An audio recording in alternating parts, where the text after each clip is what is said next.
मेरे प्यारे बच्चों, मैं एस के मेहरा आपका स्वागत करता हूं आपके अपने यूट्यूब चैनल मैथ्स गुरु मेहरा सर में।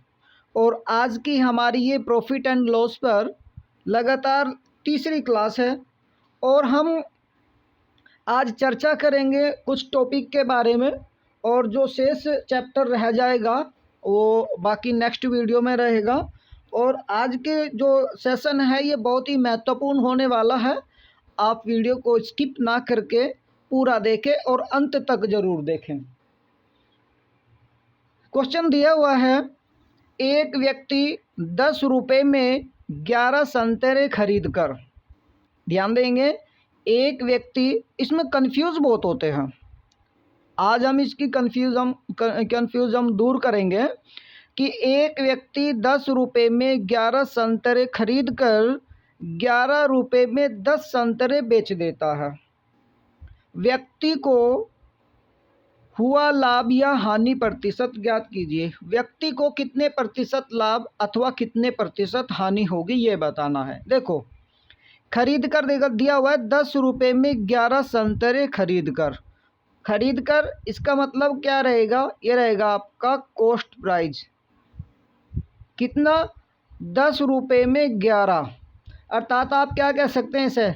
10/11 है ना। 10 रुपये में 11, एक की वैल्यू निकालने के लिए ना, 10 रुपये में 11। दूसरा, 11 रुपये में 10 संतरे बेच देता है, अर्थात एसपी आ जाएगा, सेलिंग प्राइस। 11 रुपये में 10 अर्थात 11/10। अब देखो, यहाँ से क्या करेंगे आप? यहाँ से आपका कॉस्ट प्राइस निकल के आ जाएगा क्रॉस मल्टीपल करने से। 10 के 10 में गुणा कर देंगे, अर्थात आ जाएगा 100। और 11 की यहाँ क्रॉस मल्टीपल कर देंगे, आ जाएगा 121। देखो, सीपी आ गया 100 रुपये, एसपी आ गया 121 रुपये। इसका अर्थ क्या हुआ कि आपने कोई वस्तु 100 रुपये में क्रय कर लिया और 121 रुपये में बेच दिया। इसका मतलब आपको 21 रुपये का प्रॉफिट हुआ। आपको 21 रुपये का। क्रय किया था, कॉस्ट प्राइस आपका 100 रुपये, और इंटू प्रतिशत निकालने के लिए ये आपका आंसर आ गया 21%। ये आप कर देंगे शॉर्ट ट्रिक से। नेक्स्ट क्वेश्चन है, ये भी ध्यान से समझेंगे। एक व्यापारी 1 रुपये में 2 की दर से नींबू खरीदता है। देखो, खरीदता है, इसका मतलब सीपी कितना? 1 रुपये में 2, अर्थात 1 रुपये में 2। दूसरी शर्त के अनुसार उसे 3 रुपये में 5 की दर से बेच देता है, अर्थात आ गया कॉस्ट प्राइस। कितना? 3 रुपये में 5, अर्थात आ गया 3 रुपये में 5। अब आप क्रॉस गुणा कर देंगे, 5 की यहाँ करेंगे, आ गया 5, 2 की यहाँ करेंगे, आ गया 6, यानी 5 की आपने वस्तु 6 रुपये में बेच दी है। सीपी आ गया, कॉस्ट प्राइस आ गया आपका 5 रुपये, सेलिंग प्राइस आ गया 6 रुपये, अर्थात आपको 1 रुपये का प्रॉफिट हुआ। देखो, यहाँ पे प्रॉफिट हुआ, ये ध्यान रखना कि प्रॉफिट हुआ या लॉस हुआ। यहाँ पे हुआ आपका प्रॉफिट। कितना प्रॉफिट हुआ? 1 रुपये पर। कितने पर? 5, और गुणा में 100। आप कैलकुलेशन करेंगे, 20% आ गया आपका आंसर, 20% प्रॉफिट। नेक्स्ट क्वेश्चन देखते हैं। देखो, आसान ये तरीका रहता है, और भी तरीके हैं इसके, बट ये सबसे आसान तरीका है आप लोगों के लिए, ठीक है ना। देखते हैं आगे का क्वेश्चन। एक व्यापारी 9 रुपये में 8 कलम खरीदता है। देखो, जब भी खरीदता है इसका मतलब सीपी। कॉस्ट प्राइस 9 रुपये में 8, अर्थात आ गया 9/8। दूसरी शर्त में 8 रुपये में 9 बेच देता है, अर्थात आ गया सेलिंग प्राइस। कितना? 8 रुपये में 9। क्रॉस मल्टीपल कर देंगे, यहाँ करेंगे, कितना हो गया? 9 की गुणा 9 में करेंगे 81, 8 की 8 में करेंगे, आ गया 64। यानी आपने कोई वस्तु 81 में 81 रुपये में खरीद ली और 64 हो जाएगा, सॉरी 64 हो जाएगा, है ना। यानी आपने कोई वस्तु 81 रुपये में क्रय कर ली है और बेच दिया आपने 64 रुपये में, तो कितने का लाभ हो जाएगा यहाँ पे? यहाँ पे देखो, यहाँ पे लाभ नहीं हो रहा है, आपने ज़्यादा में खरीद ली है और कम में बेच दी है। अब की बार हो रहा है लॉस। लॉस कितना लॉस हो रहा है? 81 में से 64 जब लेस करेंगे आ जाएगा 17, और अपॉन में कितने में? CP 81 और गुणा में 100। जब आप कैलकुलेशन करोगे आ जाएगा लगभग 20.98, लगभग 21% कह सकते हैं आप, 21% समथिंग लगभग आंसर हो सकता है वो 20.98 या फिर 21% भी आप इसे कह सकते हैं, समथिंग हो जाएगा 21%। आगे नेक्स्ट मेथड पे जाते हैं। नेक्स्ट दिया हुआ है आपका क्वेश्चन, 33 मीटर कपड़ा बेचने पर, देखो यहाँ पे क्या दिया हुआ है, 33 मीटर कपड़ा बेचने पर या 33 कोई वस्तु बेचने पर एक व्यापारी को 11 मीटर कपड़े के क्रय मूल्य, देखो ध्यान रखना, ये क्रय मूल्य भी दिया हो सकता है, ये विक्रय मूल्य भी दिया हो सकता है। ध्यान रखें कब क्रय मूल्य और विक्रय मूल्य का करना क्या है। 33 मीटर कपड़ा बेचने पर एक व्यापारी को 11 मीटर कपड़े के क्रय मूल्य के बराबर लाभ होता है, उसका लाभ प्रतिशत ज्ञात कीजिए। देखो यहाँ पे लाभ ही दिया 11 का, 11 मीटर कपड़े का लाभ होता है, कितना बेचने पर? 33 बेचने पर, ठीक है ना, 33 बेचने पर। देखो यहाँ ये सेलिंग प्राइस नहीं है, ये रूपों में नहीं दे रखा, ये वस्तु है, बेचने पर 11 मीटर आपको बच गया तो ये प्रॉफिट ही तो हुआ आपका, और इनटू में 100, अर्थात आप जब डिवाइड करेंगे 3, अर्थात 33 सही 1/3% का लाभ हो गया। आगे और देखते हैं नेक्स्ट, ऐसा ही नेक्स्ट एक और क्वेश्चन है, 10 संतरे बेचने पर एक फल विक्रेता को 3 संतरों के क्रय मूल्य के बराबर, जब भी क्रय मूल्य के दिया हुआ हो तो 3 कितने बेचने पर? 10 और गुणा में 100, कितना आ गया? ये आ गया 30% लाभ। अगला क्वेश्चन देखेंगे, 100 पेन बेचकर एक व्यापारी को 20 पेन, 100 पेन बेचकर एक व्यापारी को 20 पेन के विक्रय मूल्य के बराबर होता है, लाभ होता है, तो उसका लाभ प्रतिशत ज्ञात कीजिए। देखो जी यहाँ पे करना क्या है, इसका मतलब क्या हुआ, जब आपने 100 पेन बेच दिए हैं तो 20 पेन आपको बच गई हैं विक्रय मूल्य के बराबर, अर्थात जब आपने 80 पेन बेच दिए थे तब आपके पैसे पूरे हो गए थे, तो प्रॉफिट कितना हुआ था आपका? 20, कितने बेचकर? 80 बेचकर, अपॉन गुणा में 100, 20 से 4 बार 4 से डिवाइड करेंगे, 25% का लाभ हो रहा है। ये क्वेश्चन आपने स्वयं करना है, ये आप देख सकते हैं, ये क्वेश्चन आप स्वयं करेंगे, इसका आंसर भी दिया हुआ है, आप निकाल लेंगे इसे अपने आप, ठीक है ना। नेक्स्ट क्वेश्चन हम करते हैं, क्या दिया हुआ है आगे,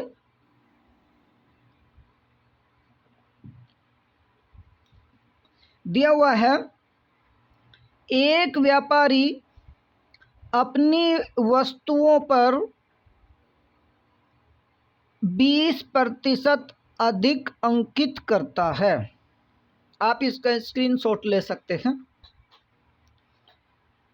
एक व्यापारी अपनी वस्तुओं पर 20% अधिक अंकित करता है, अर्थात क्रय मूल्य से 20% अधिक छाप देता है और 10% छूट देने का दिखावा करता है, तो व्यापारी को कितने प्रतिशत का लाभ होता है। देखो मान लीजिए वह वस्तु 100 रुपये की थी, आपने कितना अधिक छाप दिया, 20% ज़्यादा है अर्थात 120, और छूट दे दिया आपने कितने की, 10% की, बटे में 100 कर दो, आंसर इसका आपका निकल कर आ जाएगा 12 निम्मा 108, अर्थात 100 की वस्तु आपने 108 में बेच दी, है ना भाई। 100 की वस्तु आपने 108 में बेच दी, तो लाभ प्रतिशत कितना हुआ, सीधा आ गया 8% का लाभ।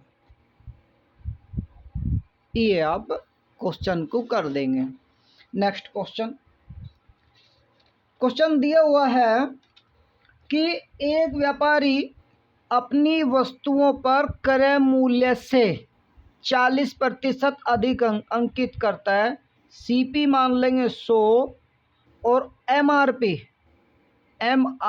आपका आ जाएगा 140, 20% छूट दे देगा, एमआरपी पर देगा 20% छूट, कितना हो गया 80 अपॉन में 100, गुणा कर देंगे, गुणा करेंगे 14 अट्ठे 8 चौक 32 का 2 का 8 और 3 11, 112, कितने परसेंट का लाभ हो गया, 12% का लाभ हो गया। 12% क्यों, क्योंकि आपने 100 में क्रय किया था, 112 में बेच दिया, ठीक है ना। नेक्स्ट क्वेश्चन देखिए क्या दिया हुआ है, एक पुस्तक विक्रेता छपे मूल्य पर 8, देखो ये सेम ऐसा ही क्वेश्चन है, बट इन्होंने अब की बार उल्टा दे दिया है, ऐसे भी देख सकता है। क्वेश्चन दिया हुआ है, एक पुस्तक विक्रेता छपे मूल्य पर 8% बट्टा देकर 15% का लाभ कमाता है। पुस्तक का छपा मूल्य एमआरपी ज्ञात करना। भाई सेम चीज तो है, बिल्कुल वही।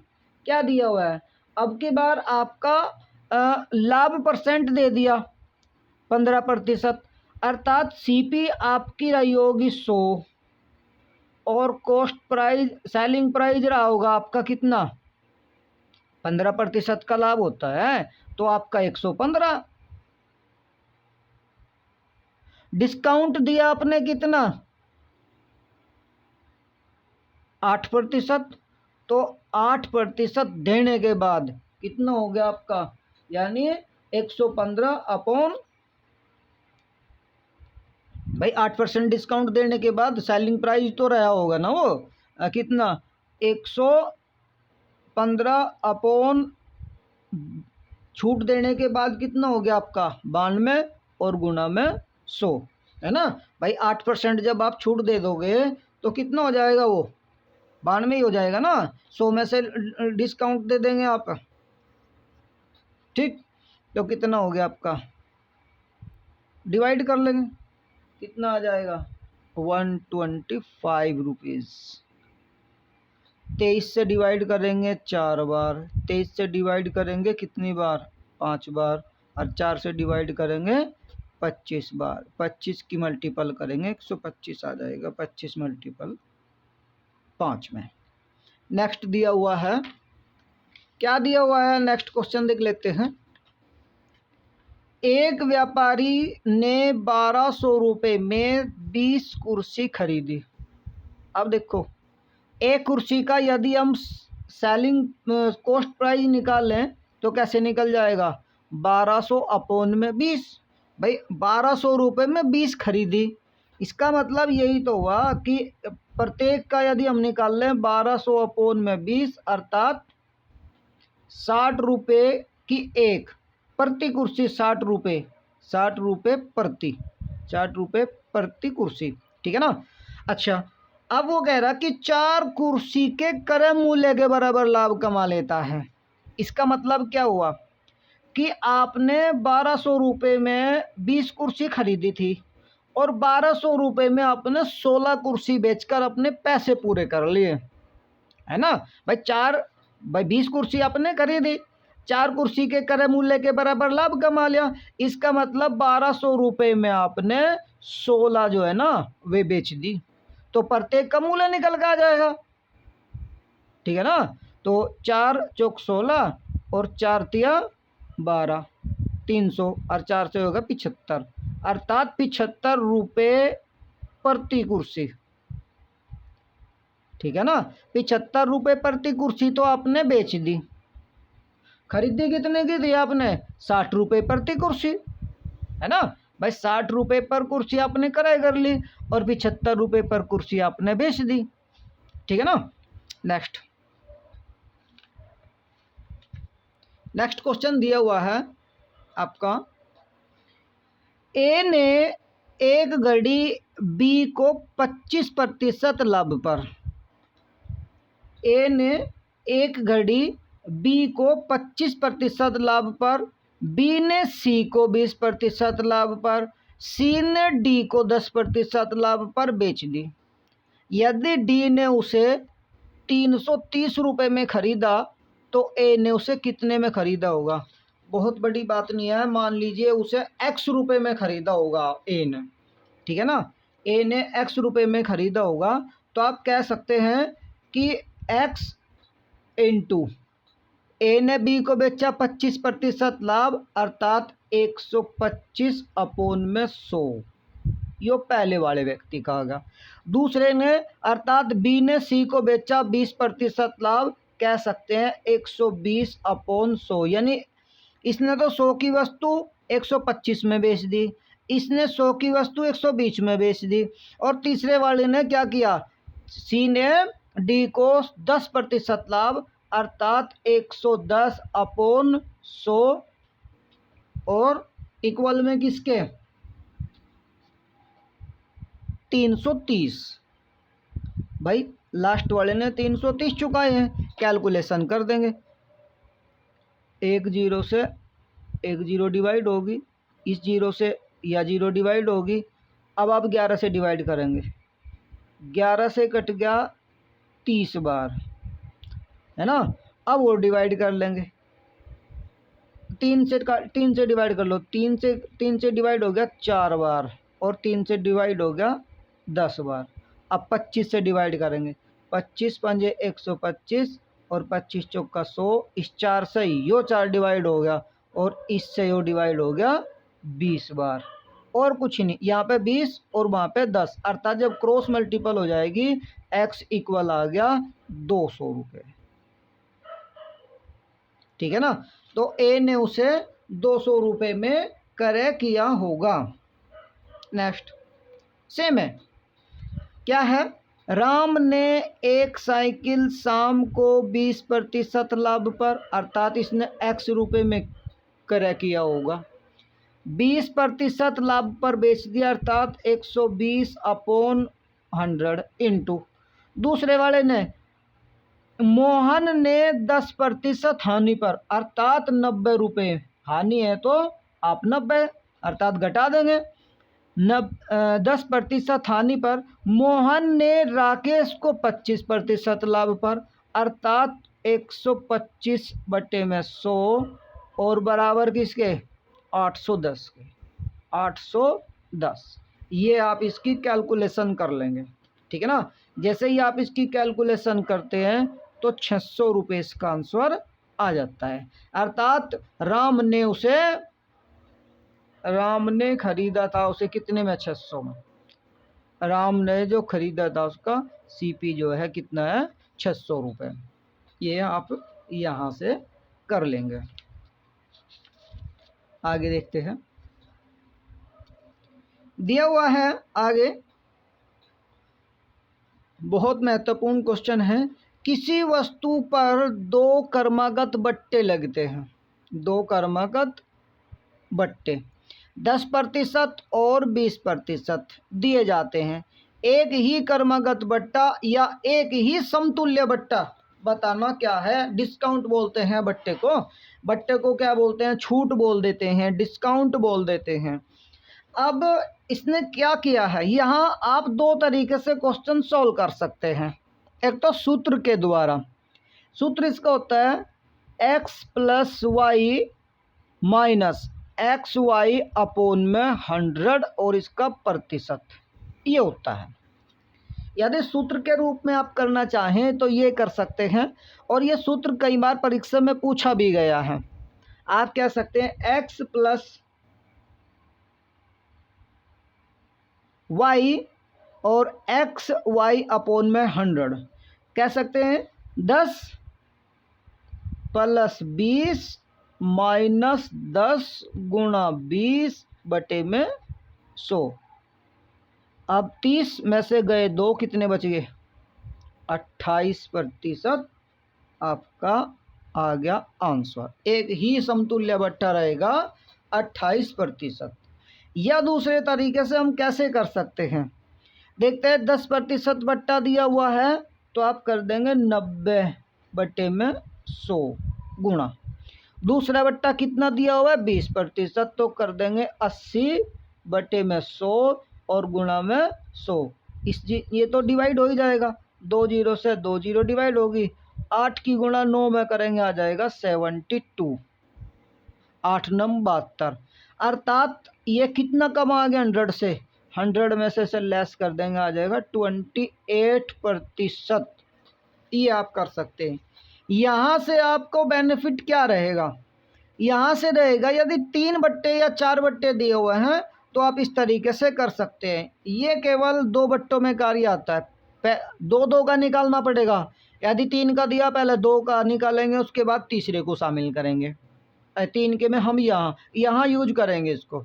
अभी हम ये क्वेश्चन कर लेते हैं। एक पुस्तक विक्रेता किसी पुस्तक पर 2 क्रमागत बट्टे 20 और 30% देता है, एक ही समतुल्य बट्टा क्या होगा? अब देखेंगे, यहाँ भी हम इसे दोनों तरीके से सॉल्व कर लेते हैं। a प्लस बी अर्थात आ गया 30 या 20 प्लस 30 माइनस 20 गुणा में 30 बटे में 100। कितना हो गया? 50। 50 में से 6 जाएंगे, कितना आ गया? 44% आ गया। या आप कह सकते हैं 20% आ गया 80 बटे में 100 गुणा 30% आ गया 70 बटे में 100 और गुणा 100। 2 जीरो से 2 जीरो, इन 2 जीरो से 2 जीरो हो गए, 7 8 56। जब आप इसे 100 में से लेस करेंगे 56 को, आ जाएगा 44%। इस तरीके से भी आप कर सकते हैं। अब ये देखेंगे आप, यदि 3 बट्टे दिए हुए हैं लगातार, 1 2 3 बट्टे दिए हुए हैं, एक ही समतुल्य बट्टा यहाँ से आप निकालेंगे। तो कैसे निकालेंगे? दोनों तरीके से देखते हैं, सूत्र के रूप में भी देखते हैं। सूत्र के रूप में अब पहले आप इन 2 का निकाल लेंगे, ठीक है ना? पहले आप इन 2 का निकाल लेंगे या इन 2 का, कोई भी जो 2 का निकाल लेंगे, उसके बाद फिर तीसरा शामिल करेंगे। जैसे पहले आप 20 और 30 का ही निकाल लेते हैं, यानी आप करेंगे 20 प्लस 30 माइनस 20 गुणा 30 बटे में 100, x plus y, x into y upon में 100। तो 2 जीरो से 2 जीरो, ये हो गया 50। अब 50 में से क्या लेस करेंगे? 3 दूनी 6 अर्थात आ गया 44%। अब 44 ले लिया और जो बाकी बचा हुआ था वो ले लेंगे, अर्थात 44 ए मान लेंगे या x प्लस 10 और माइनस 44 गुणा 10 और बटे में 100। कैलकुलेशन करेंगे, ठीक है ना? 1 जीरो से 1 जीरो डिवाइड होगी। अब ये कितने हो गए? 44 प्लस 10 हो गए 54, और 54 में से क्या 4.4 लेस कर देंगे, क्योंकि ये 4.4 नीचे 10 है ना, तो जैसे इसमें से हम कितना बचाएगा? 49.6% इसका आ जाएगा, है ना भाई? 49 जब 54 में से आप 4.4 घटाएंगे तो 49.6% आ जाएगा।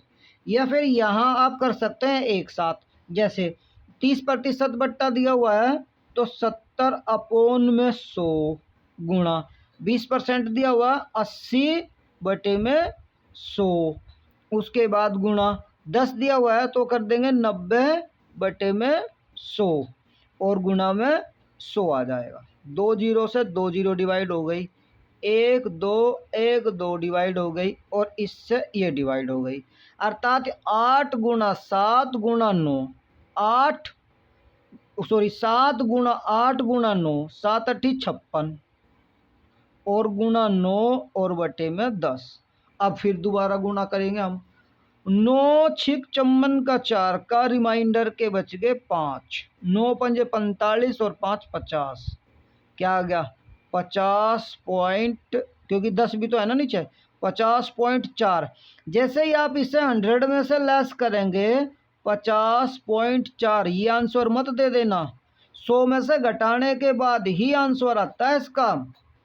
50.4 को जब आप 100 में से लेस करेंगे तो आंसर आ जाएगा 49.6%, एक ही समतुल्य बट्टा आ जाएगा। ठीक है ना, कितना आ गया 49.6%। आज के लिए इतना ही रहेगा। यदि यह वीडियो आपको अच्छी लगी है तो आप इस वीडियो को अपने दोस्तों में शेयर कर दीजिएगा और चैनल को सब्सक्राइब कर लीजिए। इसी तरह की वीडियो प्राप्त करने के लिए, इसी तरह की क्लास प्राप्त करने के लिए आप चैनल को सब्सक्राइब कर दीजिए। और आप यहाँ प्राप्त कर सकते हैं ऑल कंपटीशन की मैथ्स की सारी क्लास आप मैं प्रोवाइड कराऊंगा यहाँ पे। फ़िलहाल अभी स्टार्ट हमने किया है, अभी 8 से 10 दिन हमारे चैनल को स्टार्ट हुए हैं। अभी हमने 2 चैप्टर क्लियर करा दिए हैं लगभग, एक परसेंटेज का और एक प्रॉफिट एंड लॉस का। प्रॉफिट एंड लॉस की एक क्लास और होगी, ठीक है ना, एक नहीं 2 क्लास रहेंगी अभी, क्योंकि कुछ टॉपिक बचे हुए हैं, वे टॉपिक हम क्लियर करेंगे और उसके बाद हम प्रैक्टिस करेंगे यहाँ पे। तो 2 क्लास और रहेंगी, हो सकता है कल दोनों क्लास में आपको प्रोवाइड करा दूं। और धन्यवाद दोस्तों अंत तक बने रहने के लिए, थैंक यू।